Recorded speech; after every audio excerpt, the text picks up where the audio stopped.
مولاي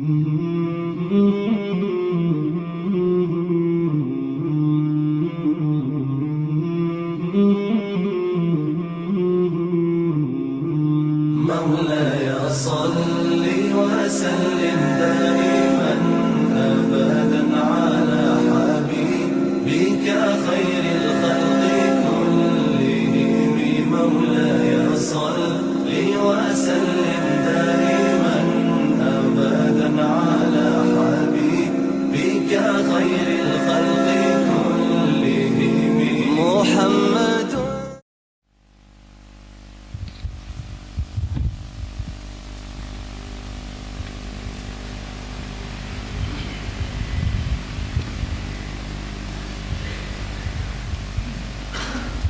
السلام عليكم ورحمة الله وبركاته. الحمد لله رب العالمين حمدا يوافي نعمه ويكافئ مزيده، والصلاة والسلام على حبيب رب العالمين النور المبين سيدنا ومولانا محمد القائل: من يرد الله به خيرا يفقهه في الدين.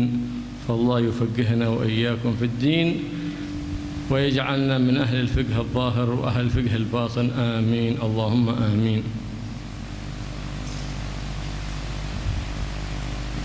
Setelah membaca hamdalah dan salawat kepada Rasulullah sallallahu alaihi wasallam, beliau mengutarakan satu hadis dari Rasulullah sallallahu alaihi wasallam: "Man aradallahu bihi khairan man yuridillahu bihi khairan yufaqihuhu fid din."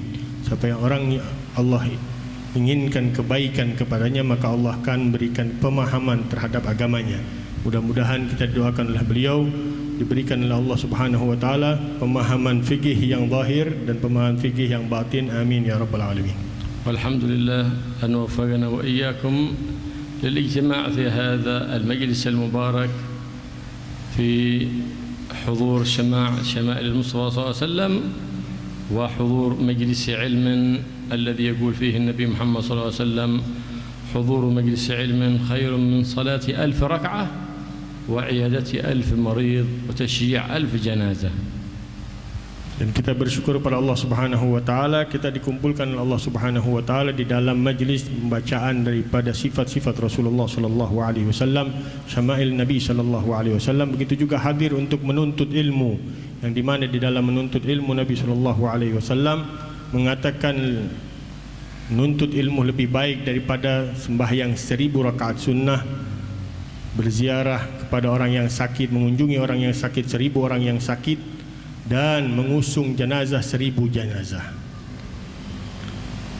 قال الشيخ المصنف صاحب كتاب سفينة النجاة في هذا الفصل يتكلم على شروط الوضوء. قال شروط الوضوء 10. Pengarang mengatakan di dalam pembahasan kita dalam kitab Safinatun Najah masuk ke dalam syarat-syarat berwudu, yaitu 10. الوضوء هو مأخوذ من الحسن والوضاء والجمال. كل من حسن باطنه حسن ظاهره، إذا النور ينعكس من الباطن على الظاهر. Al-wudu diambil dari perkataan di dalam bahasa Arab, yaitu hasuna wal jamal, keindahan dan kebagusan. Bagus yang secara zahir akan berdampak kepada cahaya yang menerangkan di dalam hatinya, sehingga terlihat di dalam wajahnya sinar yang dinamakan al-wudu. Wa kullu man lam yahsun wudu'uhu lam tasih salatuhu. Siapa orang yang tidak baik wudunya, maka tidak sah salatnya. Lamma mata al-Imam Asy-Syafi'i su'ilat as-Sayyidah Nafisah bint Hasan al-Anwar بنت زيد الأبلج بن حسن المثنى بن الحسن الصبت بن علي بن أبي طالب ابن فاطمة الزهراء رضي الله تعالى عنها عن الإمام الشافعي، تريد الثناء عليه، قالت: رضي الله تعالى عنه كان رجلا يحسن الطهور. Sayyidatun Nafisah, cucu Nabi sallallahu alaihi wasallam, dari Sayyidina Hasan al-Musanna, dari Sayyidina Ali bin Abi Talib dan Sayyidatna Fatimah Az-Zahra. Beliau mengatakan ketika ditanya tentang Imam Syafi'i, beliau mengatakan Imam Syafi'i imam, yang beliau sangat baik di dalam bersucinya. فالذي حسن الطهور حسن له كل شيء إذ الطهور يطلق على أمرين: طهارة الظاهر عن الأدناس وطهارة الباطن عن الأرجاس كالعجب والحقد والحسد والرياء. Orang yang punya kebersihan, dia akan bersih segalanya, karena kebersihan itu orang yang bersih secara zahir, yaitu orang yang membersihkan dirinya dari najis-najis, dan orang yang bersih di dalam jiwanya, yaitu jiwa yang telah keluar dari segala macam penyakit-penyakitnya, dari hege, dari iri, dari dengki, dari sombongan dan yang lain-lainnya, maka orang tersebut dinamakan tahur, orang yang suci. عقد المصنف في هذا الفصل شروط الوضوء ولم يعقد في هذا الكتاب في شروط الغسل. Di dalam kitab ini beliau al-musannif pengarang menyebutkan daripada syarat-syarat berwudu, tapi tidak menyebutkan syarat-syarat mandi yang kemarin telah kita bahas. لأن شروط الغسل هي شروط الوضوء فكان من حقه أن يقول شروط الوضوء والغسل. Karena syarat-syarat mandi adalah merupakan syarat-syarat berwudu, maka beliau tidak mengutarakan syarat berwudu dan mandi, hanya menyebutkan satu saja, yaitu syarat berwudu. وهكذا يجب الإنسان أن يعظم شعائر الله وفرائض الله لأن تعظيمها من تعظيم الله سبحانه وتعالى. Begitulah kita harus mengagungkan daripada syiar-syiar Allah Subhanahu wa taala, di mana dalam pengagungan syiar Allah adalah ketakwaan hati kita. كان سيدنا أمير المؤمنين علي بن أبي طالب رضي الله تعالى عنه وأرضاه إذا قام وأتي بماء للوضوء انتفض كما ينتفض العصفور. قيل له في ذلك: يا أمير المؤمنين، قال: أتدرون بين يدي من أريد أن أقوم؟ بين يدي الملك الجبار خالق الخلائق سبحانه وتعالى. Sayyidina Amirul Mukminin Sayyidina Ali bin Abi Thalib ketika dia ingin berwudu, bergetar tubuhnya, semuanya seperti bergetarnya burung. Bertanya para murid-muridnya, "Wahai Amirul Mukminin, apa yang terjadi?" Beliau mengatakan, "Apakah kalian enggak tahu aku ini berwudu untuk berhadapan dengan siapa? Yaitu Allah Subhanahu wa taala, yang raja di raja, yang punya kekuasaan." فمن توضأ وضوءا صحيحا مستجمعا للشروط والأركان والسنن والآداب تحاتت خطاياه كما يتحات الماء من أعضائه. Apabila telah sempurna wudu seorang, dia melakukannya dengan rukunnya, dengan syaratnya, dengan adabnya, maka akan keluar dosa-dosanya sebagaimana keluarnya air-air yang keluar dari tubuhnya. فالوضوء المستجمع للشروط والآداب والسنن والأركان من الأسباب المكفرة للذنوب. لهذا قال صاحب الجوهرة، جوهرة التوحيد: وجاء الوضوء أي في الخبر الصحيح عنه صلى الله عليه وسلم أنه يكفر، أي يكفر الذنوب. Orang yang telah sempurna wudunya di dalam syaratnya, rukunnya dan adabnya, maka terhapuslah dosa-dosanya sebagaimana yang dikatakan oleh Rasulullah SAW dan dikutip di dalam kitab Jawahirut Tauhid, bahwa kesempurnaan wudu tersebut adalah penghapus daripada segala dosa. فالشروط جمع شرط، والشرط ما يجب تقدمه على الشيء واستمراره فيه إلى آخره. Syurut jamak dari kata syarat, dan syarat adalah suatu yang wajib dari permulaan sebelum melakukan suatu pekerjaan sampai selesai pekerjaan itu dilakukan, itu namanya syarat. فالوضوء شرط للصلاة، وهذه الشروط العشرة شرط لصحة الوضوء والغسل. Wudu merupakan syarat sahnya salat, dan 10 syarat ini merupakan syarat daripada sahnya wudu kita dan sahnya daripada mandi kita. والوضوء شرعا غسل أعضاء مخصوصة بنية مخصوصة وهي المجموعة في قوله سبحانه وتعالى بنص القرآن: يا أيها الذين آمنوا إذا قمتم إلى الصلاة فاغسلوا وجوهكم وأيديكم إلى المرافق وامسحوا برؤوسكم وأرجلكم إلى الكعبين. Wudu merupakan yang kemarin diambil definisinya adalah basuhan kepada anggota-anggota tubuh tertentu dengan niat yang tertentu yang dikutip langsung dari ayat Al-Quran, yaitu wahai orang-orang yang beriman, idza qumtum ila shalah, ya ayyuhalladzina amanu idza qumtum, wahai orang-orang yang beriman, apabila kalian hendak melakukan salat, faghsilu wujuhakum, maka basuhlah wajah kalian, wa aydiyakum ilal marafiq, dan tangan-tangan kalian beserta daripada sikut kalian, wamsahu biruusikum, dan sentuhlah daripada rambut kalian, waghsilu wa arjulakum ilal ka'bain, dan basuhlah kedua kaki kalian serta mata kaki kalian. فالشرط الأول من شروط الوضوء والغسل الإسلام. Syarat yang pertama di dalam wudu dan gusul adalah Islam, orang Islam. فلا يصح الوضوء من كافر وإن توضأ لم يصح وضوءه ولا يثاب عليه وإلى أن تصح صلاته.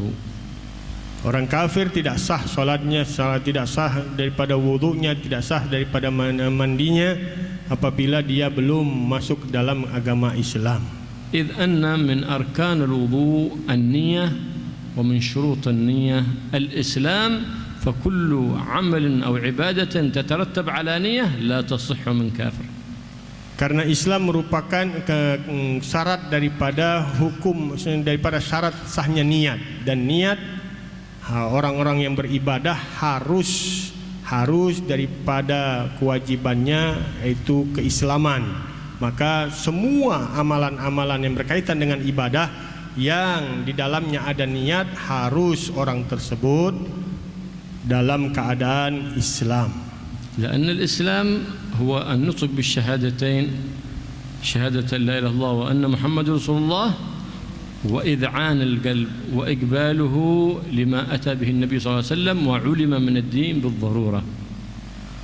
Islam adalah mengucapkan dua kalimat syahadat dan meyakini di dalam hati dengan apa yang dibawa oleh Rasulullah sallallahu alaihi wasallam dari hukum-hukum Allah Subhanahu wa taala.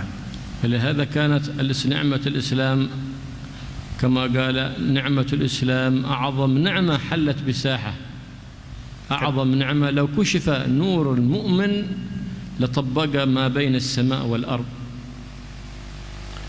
Islam merupakan nikmat yang paling besar yang Allah titipkan di dalam ruang hati setiap manusia. Dikatakan oleh Habib Abdullah bin Al-Haddad, fa ni'matul Islam a'la ni'matin halat bisaha.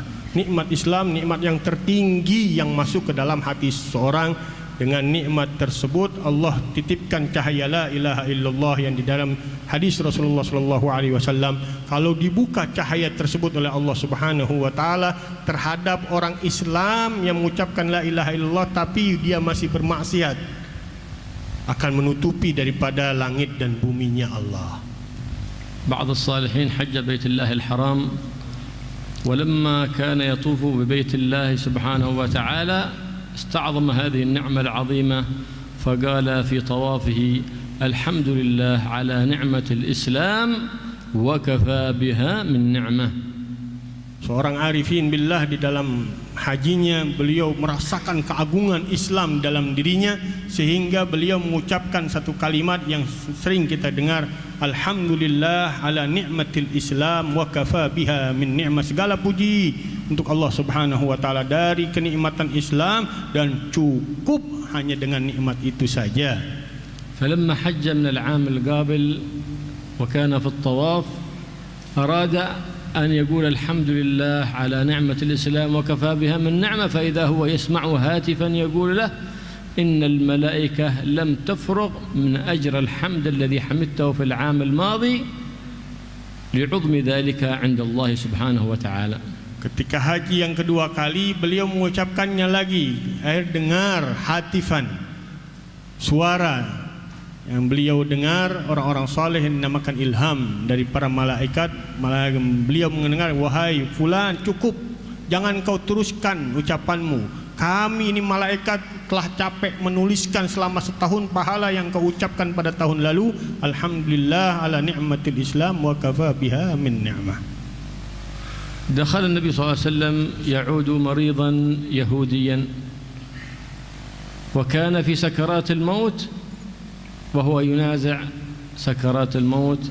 يقول له النبي صلى الله عليه وسلم أشهد أن لا إله إلا الله وأني رسول الله. فكان الولد يريد أن يدخل في الإسلام لكنه يخاف من والده وهو ينازع فينظر بعينيه إلى النبي صلى الله عليه وسلم وينظر إلى والده. فقال له والده أطع أبا القاسم فإنه خير لك في دينك في حياتك وبعد مماتك. فقال الابن أشهد أن لا إله إلا الله وأنك محمد رسول الله. ففرغت وخرجت روحه ومات على الإسلام. فقال النبي صلى الله عليه وسلم الحمد لله مات على الإسلام وأنجاه الله من النار.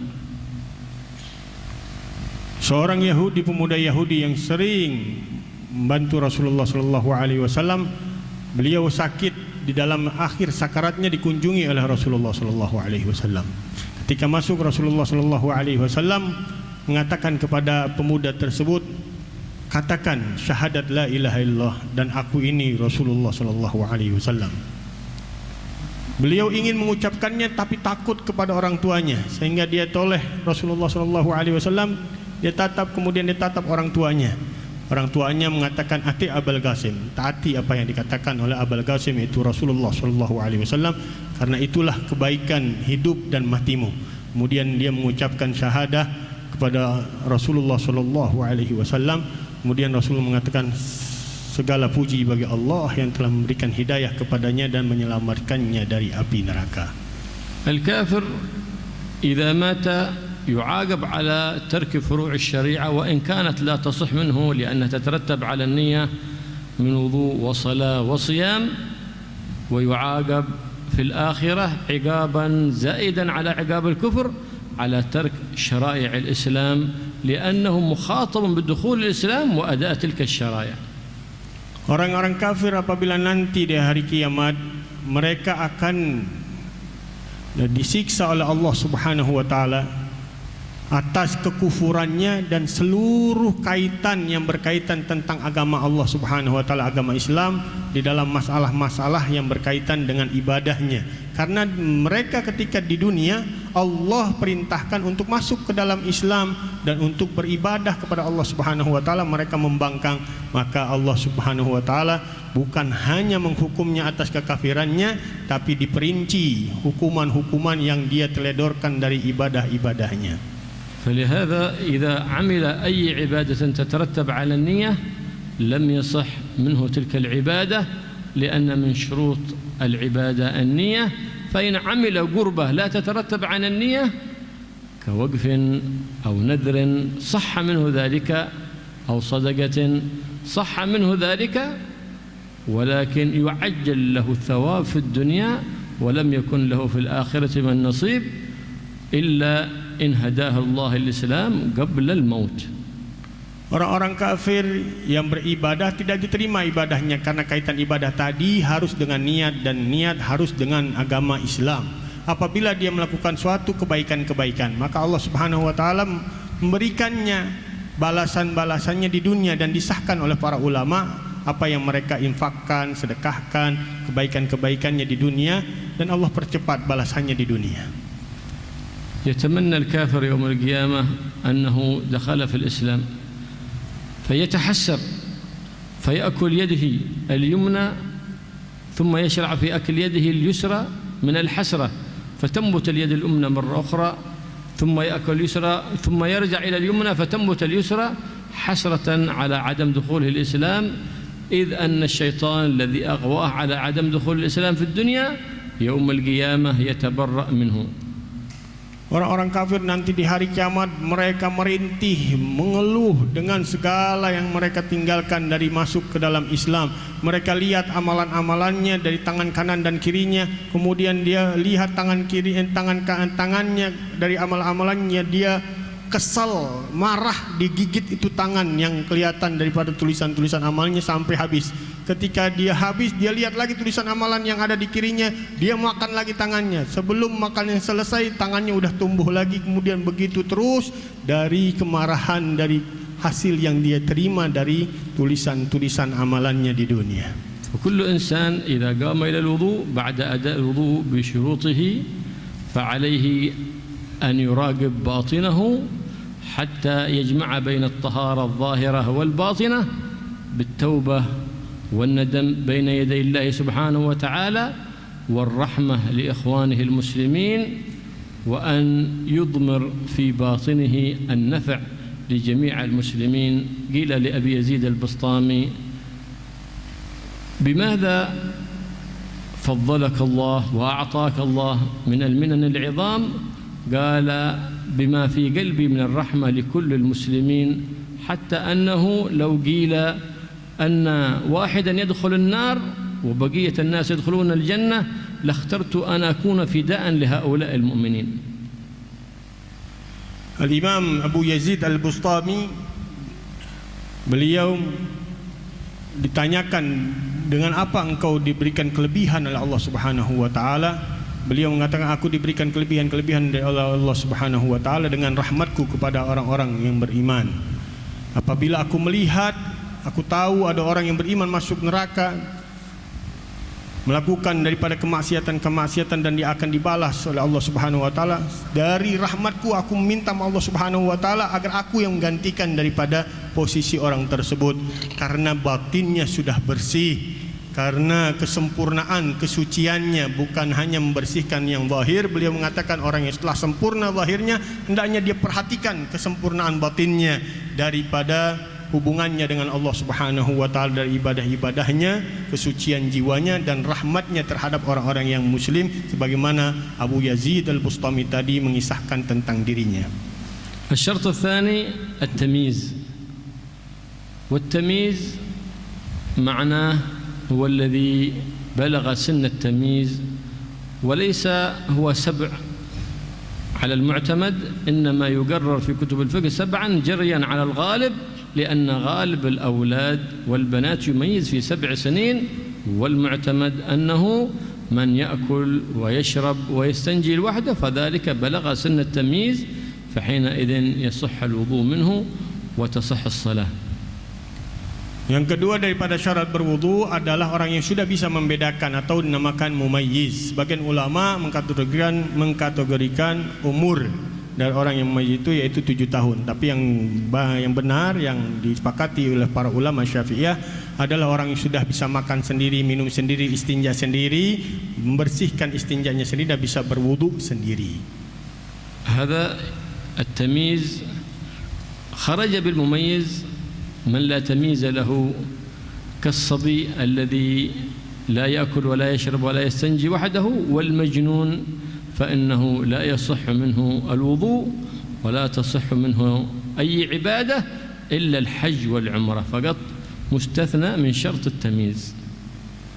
Orang yang selain orang yang mumayyiz tadi, yang sudah bisa makan sendiri, minum sendiri, buang air sendiri, membersihkannya sendiri dan berwudu, dinamakan anak kecil dan juga orang gila. Keduanya ini tidak disahkan berwudunya.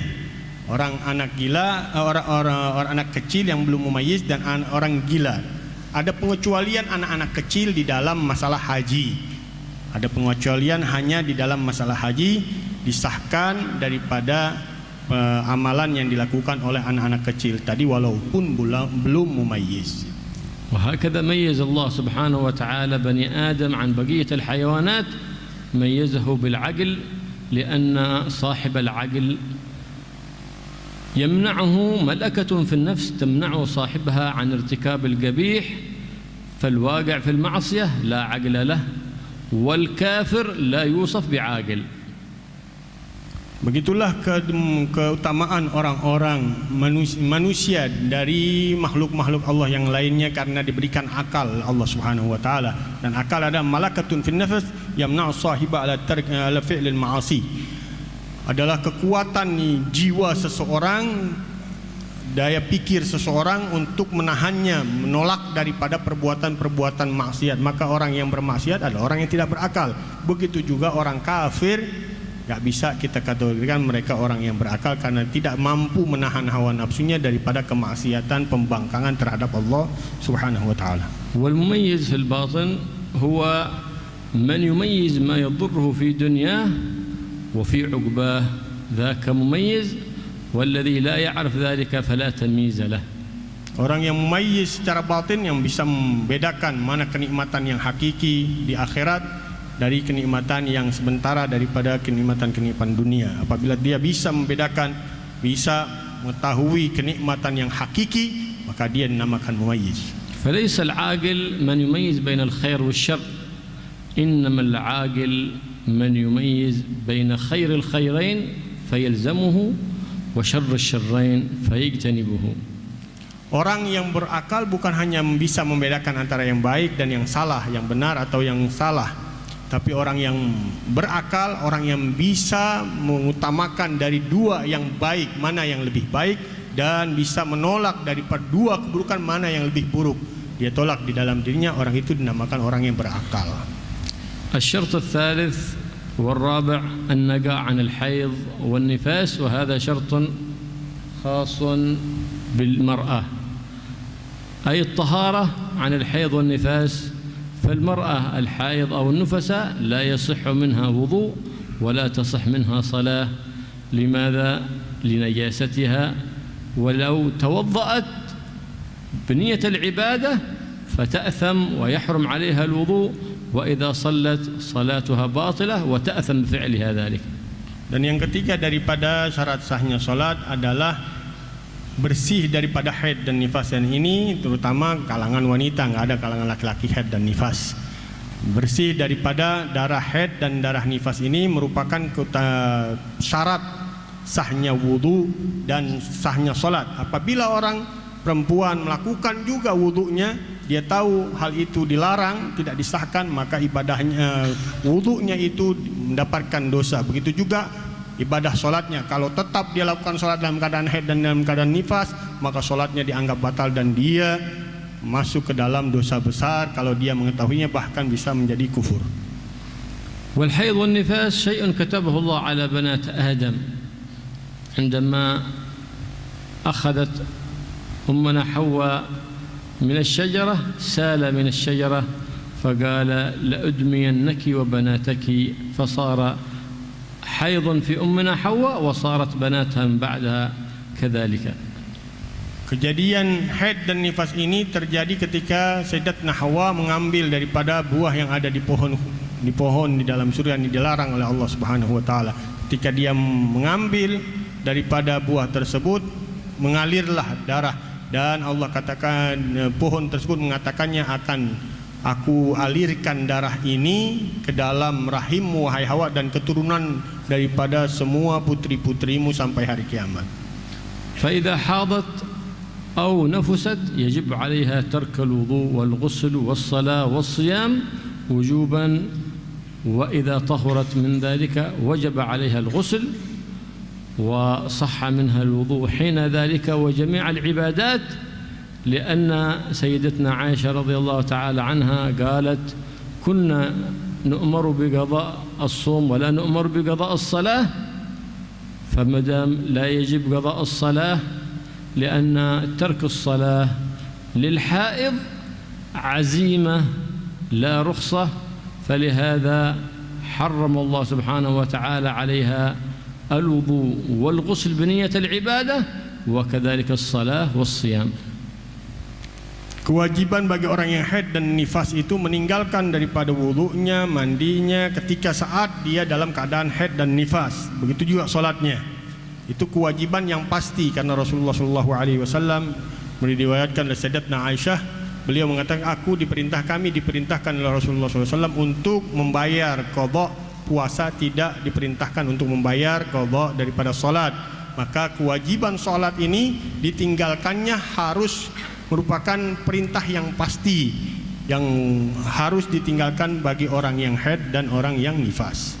ومن أجمع الآيات التي وردت في القرآن قوله سبحانه وتعالى يسألونك عن المحيض قال قل هو أذى فاعتزلوا النساء في المحيض إذ أن كان في بني إسرائيل إذا حاضت المرأة أو نفست عزلت عن الناس حتى تطهر.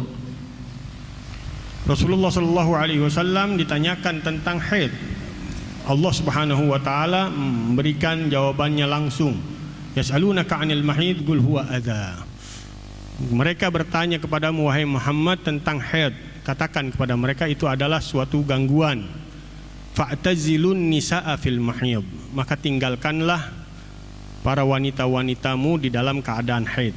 Pada saat itu terjadi kesalahpahaman di para sahabat. الشرط الخامس من شروط الوضوء وأن يزيل عما يمنع وصول الماء إلى البشرة. كل ما كان على العضو من أعضاء الوضوء أو الغسل جميع البدن إذا كان عليه ما يمنع وصول الماء يجب إزالته سواء كان بلاستر أو كان شيء من الشيد أو شيء موضوع كما يفعله بعض النساء في أظفارهم أو في رموشهن، فإذا توضأت واغتسلت مع وجود ذلك لم يصح وضوءها إلا إذا أزالت ذلك فحينئذ يصح الوضوء. Dari syarat yang keempat daripada wudu adalah meninggalkan sesuatu yang mencegah sampainya air ke dalam kulit, seperti yang dilakukan cutek oleh wanita-wanita, cutek atau sesuatu yang menghalang dari wudu, daripada balsam kalau kita bilang ya, balsam atau lem atau santoplas ya. Apabila tidaknya sampai kepada wudunya, maka semuanya itu tidak sah wudunya kalau masih ada hal-hal tersebut di atas tempat-tempat wudunya.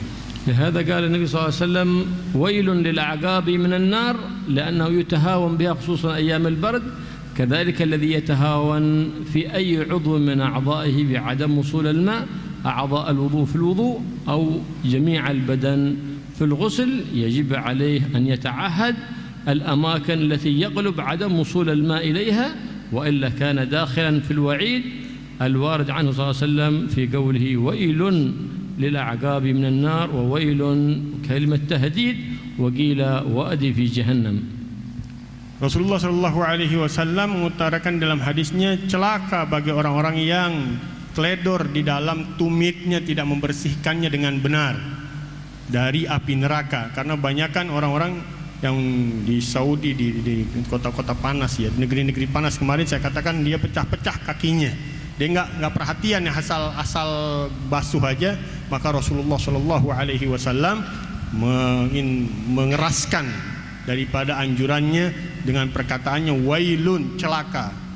Dalam pengertian sebagian hadis dikatakan wail adalah wadi fi jahannam, satu bukit di neraka jahannam, lau suyirat bihi jibalud dunya ladzabat. Kalau dijalankan di atas wail tersebut, lembah tersebut daripada gunung-gunung yang ada di dunia, maka dia akan lumer. Maka sangat keras Rasulullah SAW di dalam memperhatikan masalah sampainya air. Harus kita perhatikan benar-benar, jangan sampai kita hanya sembarangan di dalam berwudu, tidak perhatian pada tempat-tempat yang mestinya sampai air wudu tersebut ke dalamnya. فيتعهد المتوضئ والمغتسل آماج عينيه أي أطرافها مما يلي الأنف وأطرافها مما يلي الأذن، ويتعهد معاطف الأذن، ويتعهد محل عطفات البطن إن كان له عكن في البطن، فإن الغالب الماء إذا سال لا يدخل تلك المعاطف فيجب عليه أن يتعهدها. Maka orang yang wudu dan orang yang mandi harus perhatian dengan lipatan-lipatan di dalam tubuhnya, terutama di dalam berwudu daripada ujung kanan dan kiri daripada matanya. Itu harus diperhatikan dengan benar. Kemudian tempat-tempat lekukan-lekukan daripada mukanya, badannya, terutama orang-orang yang mandi. Kalau badannya besar, dia harus perhatikan, diurutin kalau kita bilang, diurutin bagian-bagian lipatan-lipatan tubuhnya agar sampai air tersebut ke tempat-tempat yang wajib untuk dibasuhnya.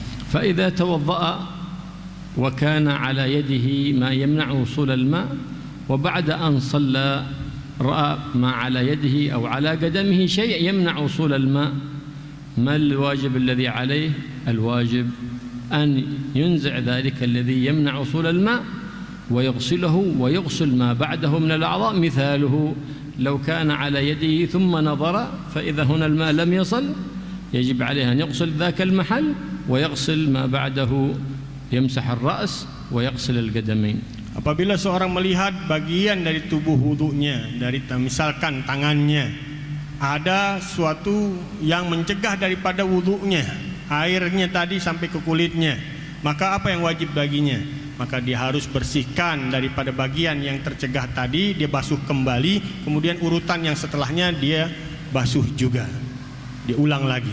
ويجب عليه إعادة الصلاة التي صلاها إذ أنه كان يظن أن طهارته صحيحة فتبين أنها غير صحيحة، وهكذا في كل شرط من شروط الصلاة إذا تبين عدم وجودها يجب إعادة الصلاة، وإن كان حال صلاته يظن أنها مستوفية للشروط لا عبرة بالظن البين خطأه.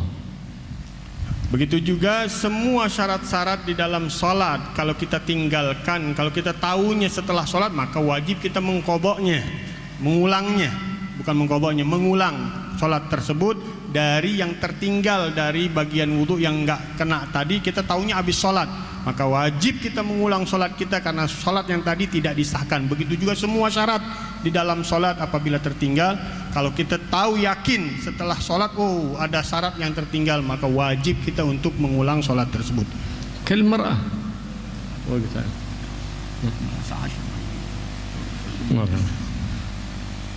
والشرط آخر من شروط الوضوء والغسل أن لا يكون على العضو ما يغير الماء، فلو كان على يده صابون أو على رجله صابون أو تنتة أو غير ذلك فيجب عليه إزالة ذلك قبل الشروع في الوضوء والغسل، ومن ثم يشرع في الوضوء أو الغسل. Kalau kita masih memakai sabun di dalam mandi terutama, atau ada bagian-bagian dari tangan, dari tempat-tempat wudhu kita, ada bagian-bagian yang masih ada sabunnya atau za'faran atau wangi-wangian, harus kita hilangkan dulu sebelum kita berwudhu, sebelum kita mandi. Habiskan dulu daripada hal-hal yang bisa merubah daripada air yang kita akan pakai untuk mandi dan pakai untuk berwudu, karena air yang sudah berubah wanginya, berubah warnanya kemarin tidak dinamakan air yang suci mensucikan, maka wudunya dan mandinya tidak disahkan kalau belum dihilangkan daripada wangian-wangian tersebut.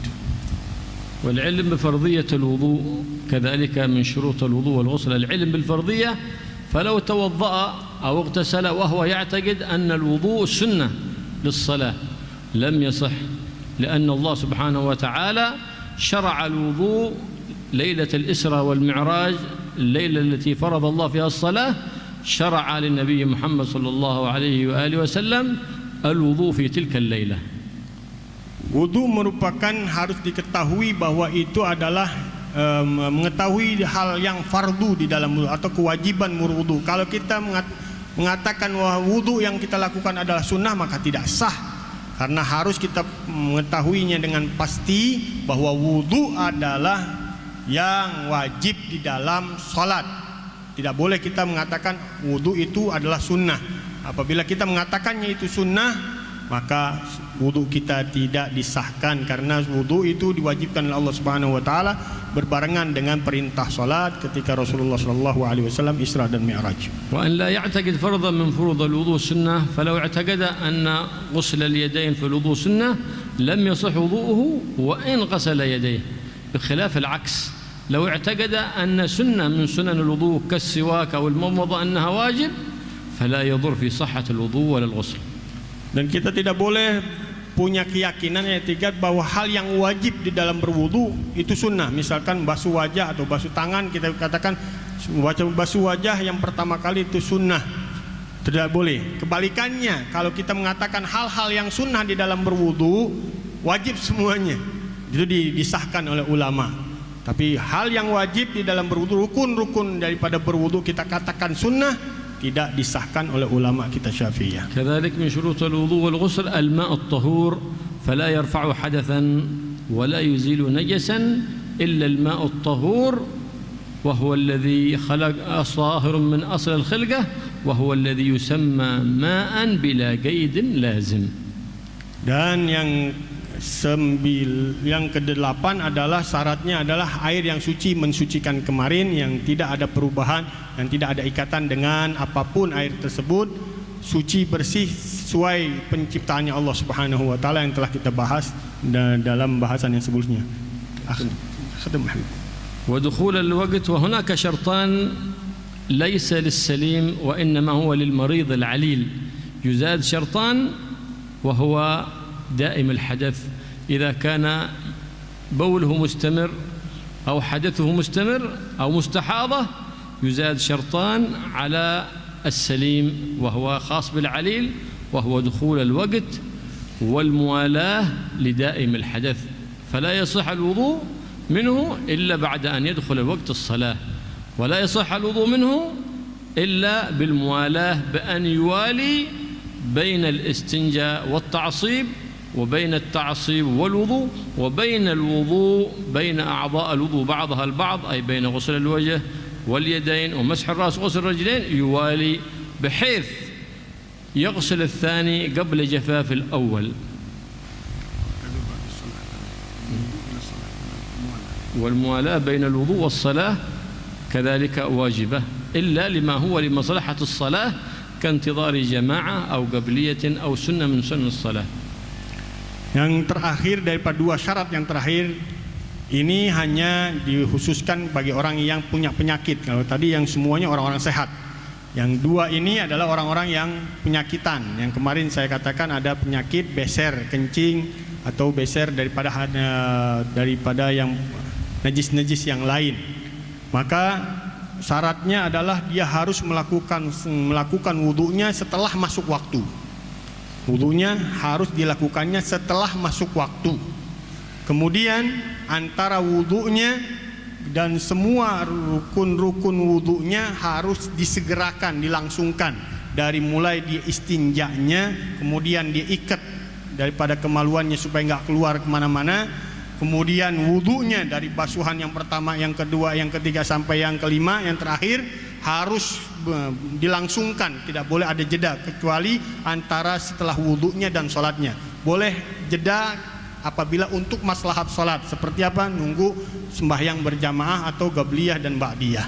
Itu saja daripada syarat-syarat berwudu. Naam, fayata'ayyan 'ala kulli mu'min wa mu'minah wa muslim wa muslimah an yas'ala fi amri dinihi, fa inna Allah subhanahu wa ta'ala yaqul fas'alu ahla adh-dhikri in kuntum la ta'lamun, fa hina idhin yuthab 'ala dhalika, wal haya matlub illa fil 'ilm فليس مطلوبا، فنسأل الله أن يجعلنا منكم من أهل الطهارة الظاهرة والباطنة، ويعلمنا التأويل ويهدينا إلى سواء السبيل ويفقهنا في الدين، ويجعلنا وإياكم من علماء العارفين العالم بعلم اليقين وعين اليقين وحق اليقين، ويرزقنا كمال الإقداء ولسيدنا محمد سيد المرسلين.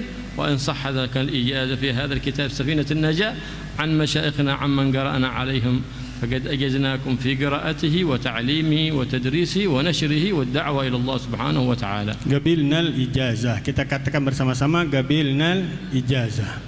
Beliau mengatakan hendaknya kita semuanya belajar tentang hukum-hukum agama Allah Subhanahu wa taala, hukum-hukum agama Allah Subhanahu wa taala untuk daripada kesahan daripada ibadah kita dengan Allah Subhanahu wa taala. Kita wajib menuntut ilmu, yang laki yang perempuan, dan tidak boleh malu. Karena semua perbuatan malu itu baik, kecuali di dalam menuntut ilmu dan bertanya tentang masalah-masalah yang tidak kita ketahui di dalam masalah ibadah. Fasalu ahla dzikri in kuntum la ta'lamun. Kita minta kepada Ustaz kita untuk meneruskan daripada beberapa waktu yang tersisa, daripada 10 menit yang tersisa, nanti insyaAllah akan ditutup oleh Habib Bagir. Fa alaihi yatafaddal mashkura.